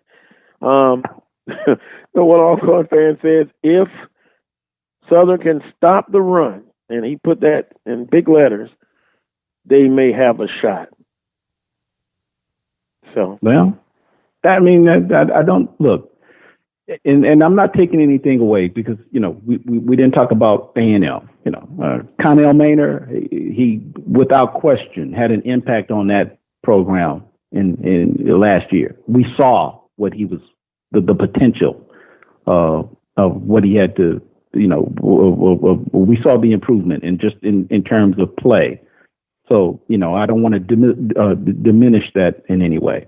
Mm-hmm. Alabama State, there's nothing that I detected or that I've witnessed to see that we're going to see anything different from them that we haven't already seen, But, and again, it's all hype. Don't get me wrong. Like I said, I have other than just the fact that there's been a lot of buzz. And I guess when you have a new coach that comes to a program, there should be a lot of buzz depending on the name.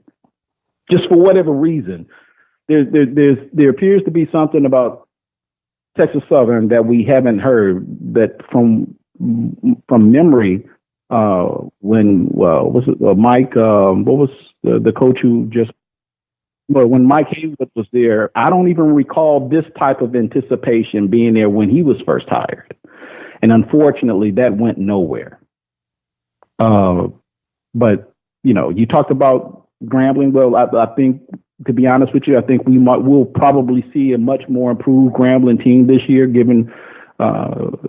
Mark Orlando's the offensive coordinator there now. They didn't have a true offensive coordinator last year.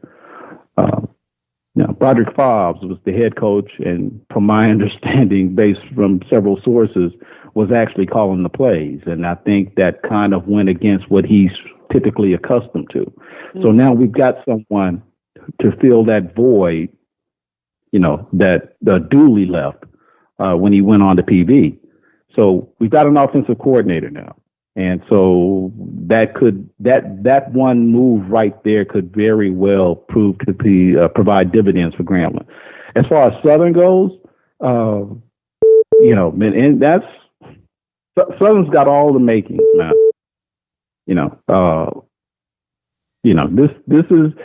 This might be the year that Dawson Odoms, given the sanctions and not being able to have spring practices and so forth, this may be the year that we truly get to see, and I think we've seen glimpses of it in the past, but I think Southern fans truly have the right to expect everything from Dawson Odoms this year. Well, what is that thing I heard? Atlanta or bust? Okay.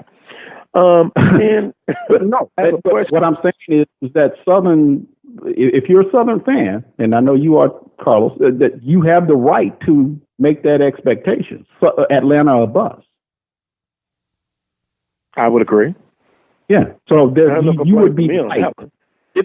Given what Southern has had to endure in the past, few years, but now, there are no issues with the NCAA. Everything is good. And given the talent that you've had, that you've acquired and what we've seen the past couple of years, we've seen the potential.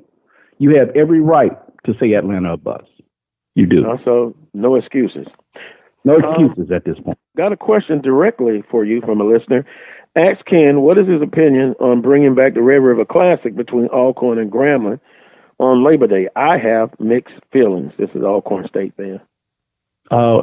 Is that just a suggestion that we do it? Because that's not the case, right? There's been some rumbling. He says, what is his opinion? So I guess I guess. I guess I've gotten so used to the Red River Classic. You know, look, back in the day, man, that was the matchup. But to be quite honest with you, I've kind of gotten to the point to where I don't know if I want such an important game to be played so early in the season. That game was big.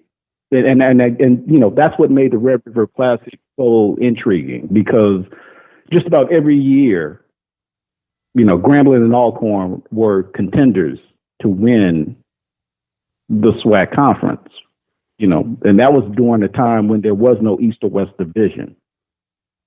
And so depending on how that game started, win or lose, you know, now you automatically know, okay, Alcorn wins, Grambling is a game behind. Grambling wins, Alcorn is a game behind. And now we've got to wait or hope that the opposing team loses somewhere down the line to where we could potentially get a tie, you know, something like that. So, you know, I don't have a problem with the Red River Classic being played in Shreveport, I guess. But to answer your caller's question, I don't have a problem with the Red River Classic being brought back to be played in Shreveport. I just don't know if I would want it to be played at the first game of the year like it had been previously. Visiting with Kenn Rashad, CEO of HBCU Sports.com. And Kenn, as listening to you on today's show, I kind of went to the website and clicked on About, and will begin as a sports information website dedicated to covering the SWAC, Southwestern Athletic Conference. HBCU Sports has evolved to become a leader in covering the entire HBCU sports landscape. Created in 1997 as the SWAC page, SWACpage.com, renamed TSPN Sports, TSPNsports.com in 2007, to become our current name in 2014. HBCU Sports is one of the largest and most visited HBCU sports information sites on the web, with over 1.4 million visitors logged in 2018. And then it goes on to say, you know, television appearance and radio. And when I asked you to come on, I almost thought about having Mr.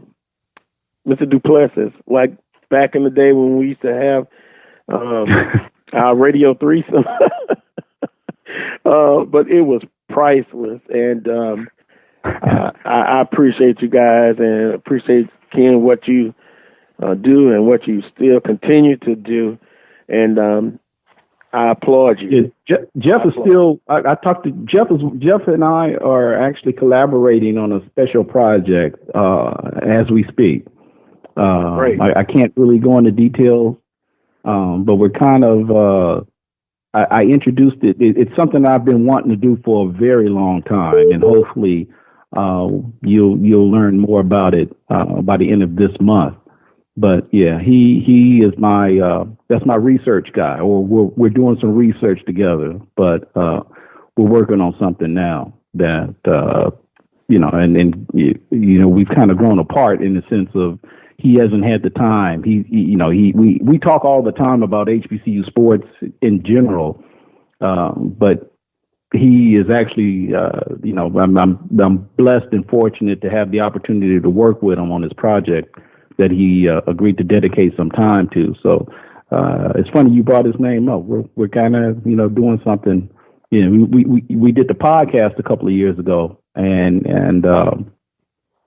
you know, we haven't had the time to do that collaboratively, but we're working on this project now, and I'm pretty hopeful that it'll, if nothing else, to be able to work with him again, it's a blessing. So so it's amazing that you brought his name up. Yeah, I'm thinking, I can't remember even the year. When we first did an interview, I had you and I had Jeff on the radio. I remember what station it was. I can't remember the year. I'm getting older. But, the response I got having you on that first time, and I remember I used to have you on at least once every couple of months, a few times a year. Boy, it's been a long time. But, hey, I appreciate everything that you've done and, like I say, continue to do. And I think the last time I saw you maybe was at the Celebration Bowl. Last year, yes. Yeah. Not at the Celebration Bowl 2 years, right. Yeah, okay. Yeah, I know. Well, still look the same. I got your picture up right now looking. That's Kenn. That's Kenn. And I'll let go the shot you took about me as being a bandwagon. with the Miami Heat, we'll let that one slide. And boy, I'm still getting comments about your rant. Yeah, and I see you still got Anthony Davis. Keep quiet. Opportunity to do that. Yeah, I appreciate it. Well, we look forward to talking with you again if time permits on your end. I know you got a lot of things going on, but I appreciate the time. And, brother, you have a great weekend. And your Lakers, it's championship or bust. Look. No, I mean, I'm not a bet man, but my goodness, everybody's saying that now they're the favorites to win it all. But we shall see. And I honestly don't believe they are the favorites to win it all. I don't either, but, No, they're not. It's my little 2 cents. The Clippers have, at this point, I favor the Clippers. I have no trust in LeBron James. I can tell. He's 1 foot out the door.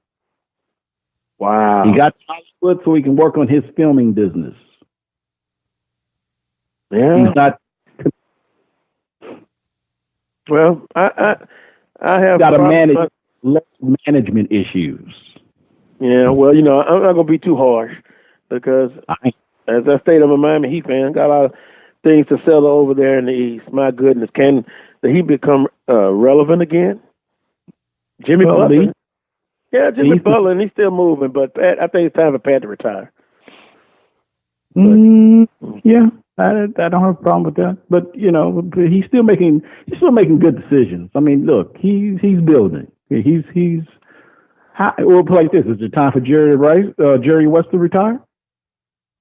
Oh, that's a good point but you know what? Jerry West is just, I'd give him 5 stars at what he does. Pat Riley, I'd give him 4. And I'm being nice. Well, look, I personally don't have a problem with any of the moves that he's made. Dwayne Wade last year, that was the swan song. I mean, he just kind of did his thing.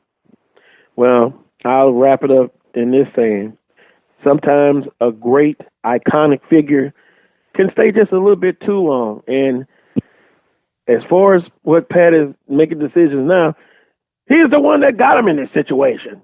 Bad. Oh, wow. So, yeah, he should be able to straighten it up. Okay. I got that off my chest. Now, if they make some more moves to my liking, I may revisit my opinion.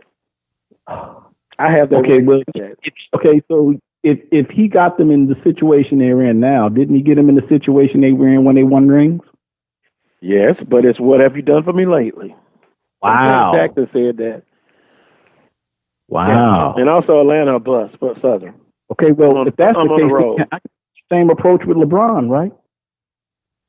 Well, see, I have to be careful because, what is LeBron? The basketball player, he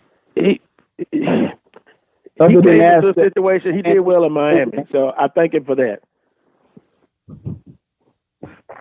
But now LA, that's a different story. I just sit back and watch with the popcorn. All right. It's a different story in LA. Well, yeah, I understand the Mecca. They're one of the Meccas of the NBA. But how ironic could it be if Miami and the Lakers met in the NBA Finals in 2 years? I guess the Lakers are closer than Miami. You say in 2 years? Yeah, I can't say That's 1 possible.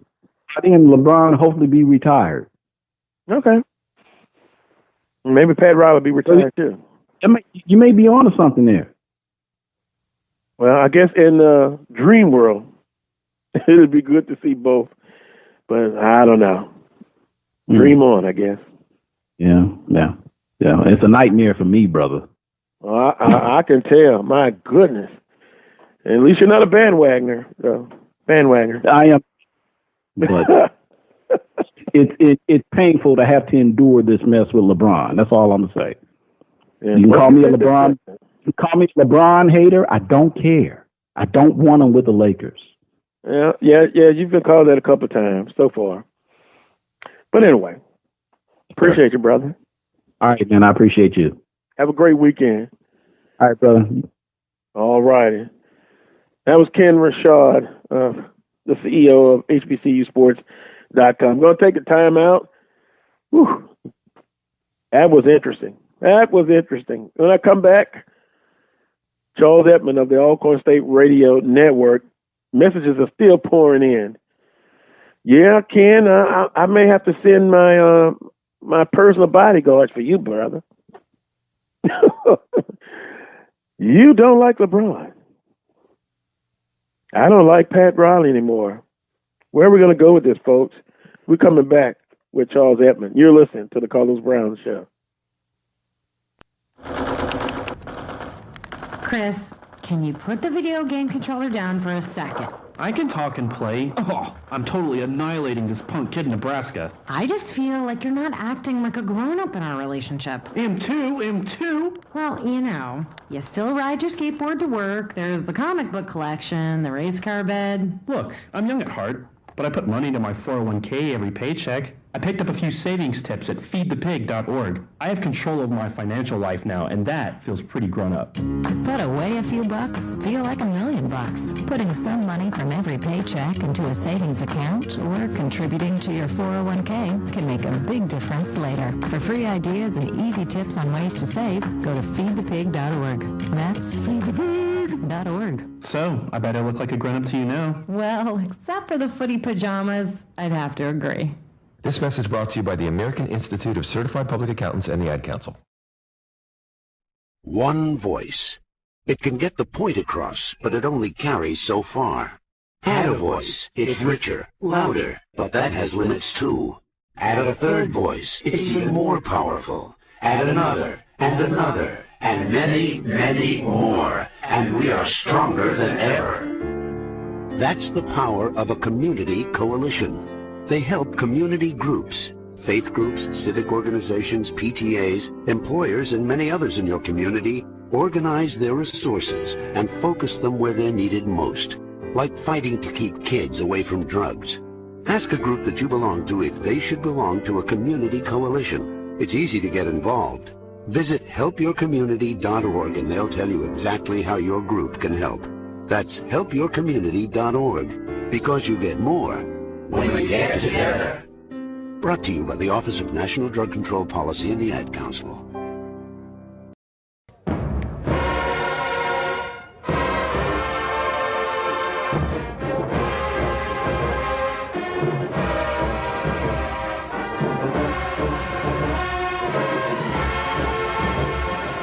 Welcome back to this final segment on today's Carlos Brown Show, heard exclusively right here on the Open Mic Broadcast Network and Spreaker.com. The remaining minutes to Charles Edmund of the Alcorn State Radio Network. Charles, good morning to you. Good morning. How you doing? Well, I'm doing fine, but I tell you what, the last segment with Kenn Rashad, messages are still pouring in. I thought I was staying out of the Lakers situation, but a lot of news that has happened last 24 hours as far as who the Lakers didn't get and who the Clippers got. Interesting in the world of sports, Charles. How are you doing, sir? I'm doing fine. I'm actually surprised because I went to sleep wondering like Kenn, Rashad, and just assuming it was just a matter of time. You know, the plane flew into Toronto, then flew back to L.A., and Kawhi wanted Paul George, and the Clippers and Thunder made that happen. So now you've got a super team, two super teams in L.A. with the Clippers and the Lakers. It should be a lot of fun. He did go to Los Angeles, just the Clippers. Yeah. and not the Lakers. Boy, interesting conversation, to say the least. I want to discuss with you with the time remaining, which is about 14 minutes. Of course, SWAC Media Day is coming up, Tuesday, July 16th. But also got the email this past week, the SWAC Media Summit, going to be 2:30 to 3:30 that same day on that Tuesday. Kind of get your thoughts on what do you believe is going to be discussed and your thoughts on this, I guess, inaugural SWAC Media Summit. Oh, I think what's going to happen is he's going to, get with the media that's there and just try to bounce some ideas off the media and vice versa. What can the conference do to improve the relationships between the conference and the media? What can we do differently, talking about we, the SWAC, do differently in terms of engagement, coverage? It's an age-old question because, you have beat writers that don't cover all the schools, and I think that's a concern. Southern has a beat writer. I don't think Jackson State's been kind of off and on. For us, we've got a couple of local papers. They don't cover all the games, just mainly the home games. TSU, Prairie View, they don't travel on the road per se. So I think, for those that are assembled and that are there, because there will probably be some that should be there that won't be at Media Day. What can be done from your perspective, from your platform, to make it better, to cover the conference as best as can be. And I think because of us, you, myself, you, Dr. Prince, and others have been doing this for a while. I'm sure we will have some, pretty good ideas. I think the commissioner mentioned SWAC football teleconference. I think that's a good deal. Because I do think you get a lot of participation in that. I know it's just a couple of hours, and I know it's kind of a time constraint. Maybe it could be longer where more people can ask questions. I know you don't want it to be all day, but you want to, get access to as many coaches as you can. I think social media is helping get a lot of stuff out as well. And from the video platform, I think there's not too much you can do to add to that other than what you see at the games and, covering your local schools that way. And because I'm sure every coach has their own press conference, as well as the SWAC football teleconference, which is via telephone. So I think there's a lot of scattered ideas out there. It's just a matter of hearing from us. And I think as Dr. McClellan normally would do, he'll take all that into consideration, and he'll listen and then maybe do what he can, as he always does, to try to improve it. I know one of the things he mentioned with the interview with you, just a month and a half ago, SWAC basketball, trying to kind of do it like football, where you have everybody in the central location and have SWAC basketball media day.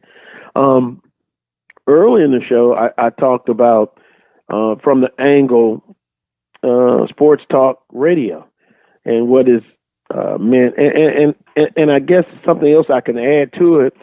One of the things, of course, you have guests, and with social media now, a big part of everything, you kind of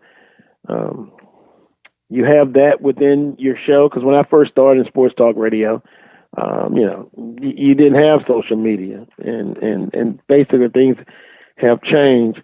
But also, now you interact with listeners, you have exchanges, And so I stated, and it's just me, I stated in the first hour that I just thought we're treated second class sometimes in a situation where you have print, TV, and then there's us. So I've kind of seen some improvement as far as with a Radio Row, where they're encouraging people to do, live broadcast there.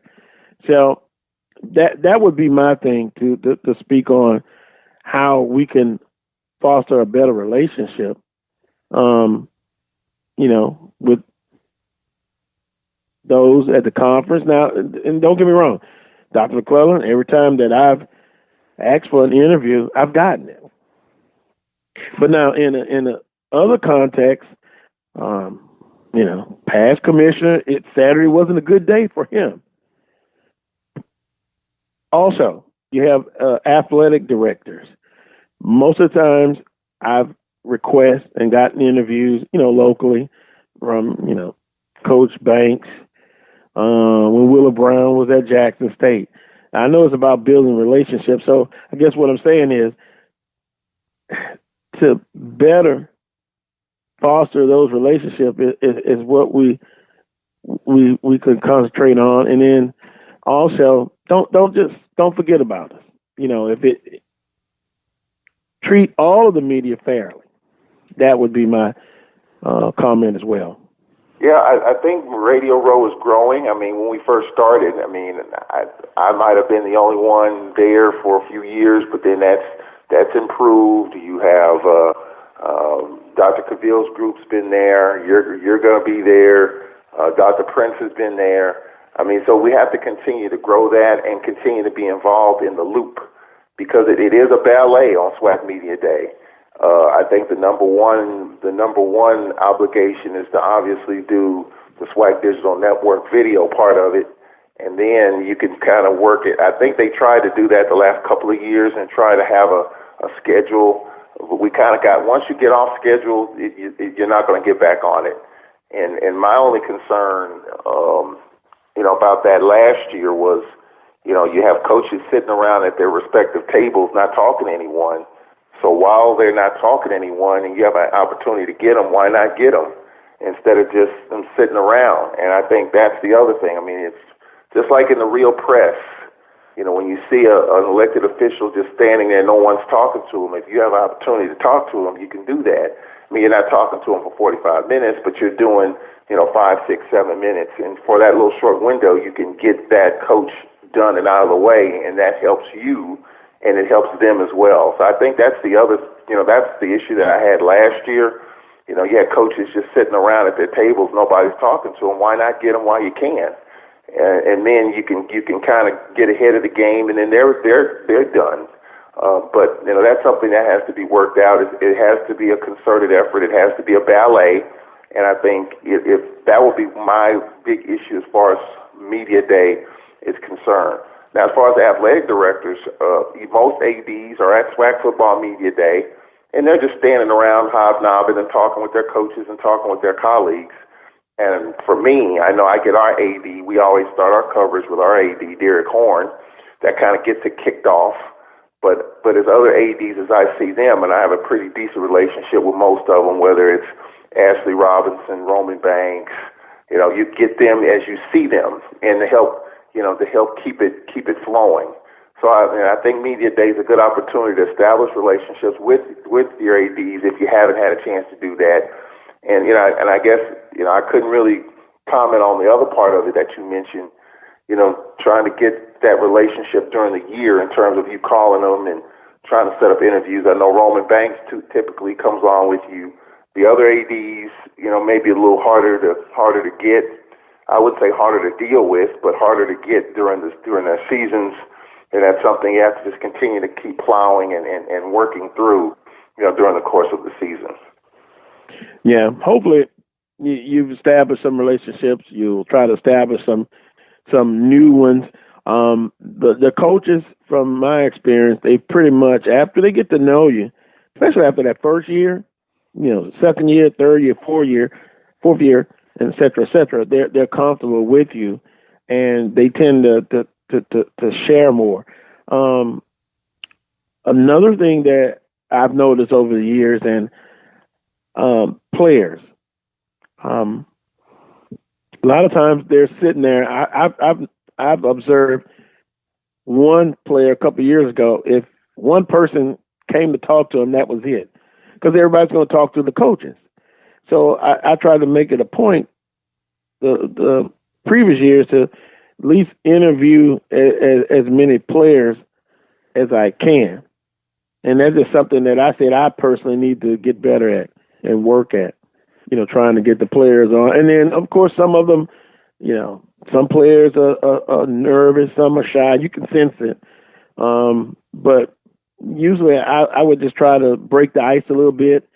I tell them I'm from Baton Rouge, and one thing I found to be an excellent icebreaker, especially with the Jackson State players, because I remember a couple of years ago they were just sitting there stone-faced, Charles, and I just brought up Southern University. You should have seen how their whole demeanor changed. Oh yeah, it was like, let me at them right now. Yeah. So that's kind of the things I said I need to get better at. We're trying to, interact more with the players, because, a lot of times they're sitting there and they're not active. Yeah, with the players, it's kind of hit or miss. Mm-hmm. I mean, it's, the ones that are engaging, you can tell those, even watching them from a distance, they're gonna be engaging. They'll talk to any and everyone.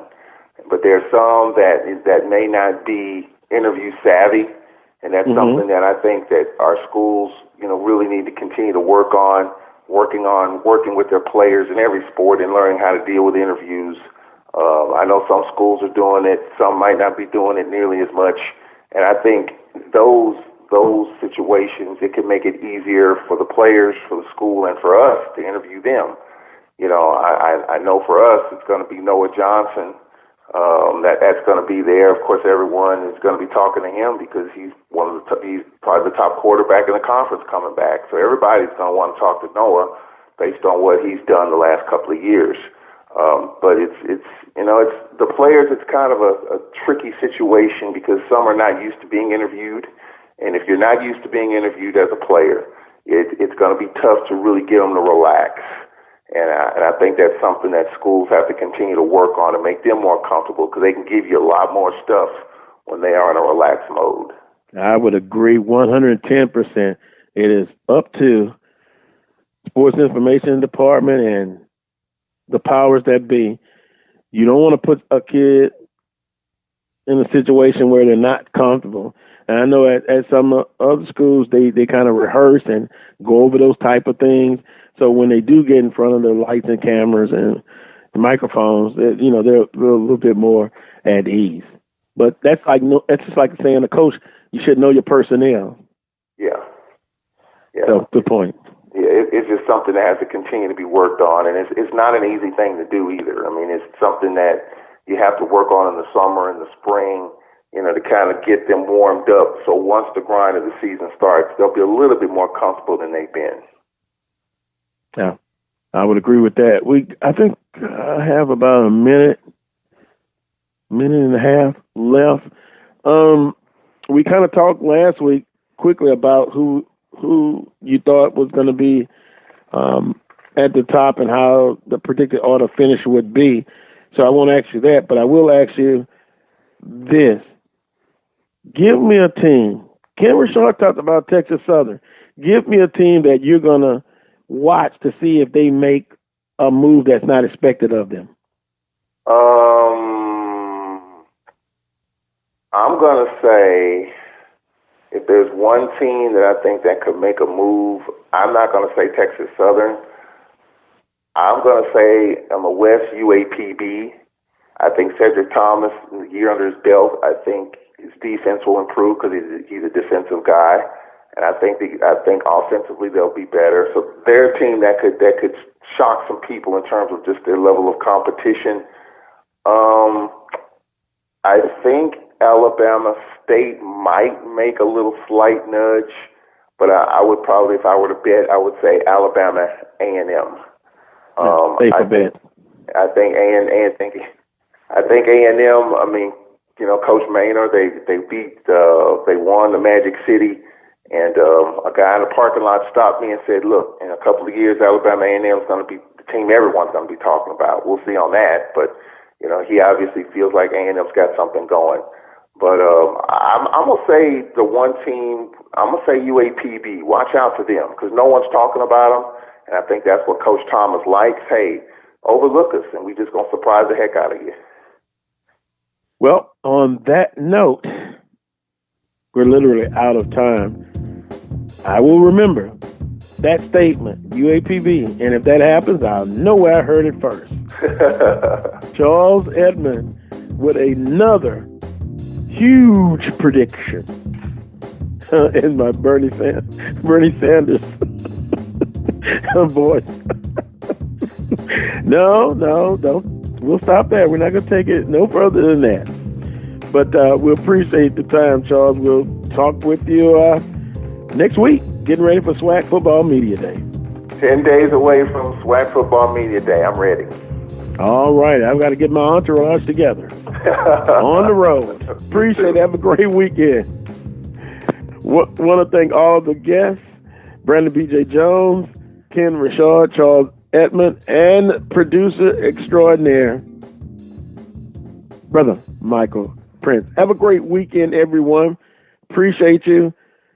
Until next time at 10 a.m. for the Coles Brown Show, peace and God bless.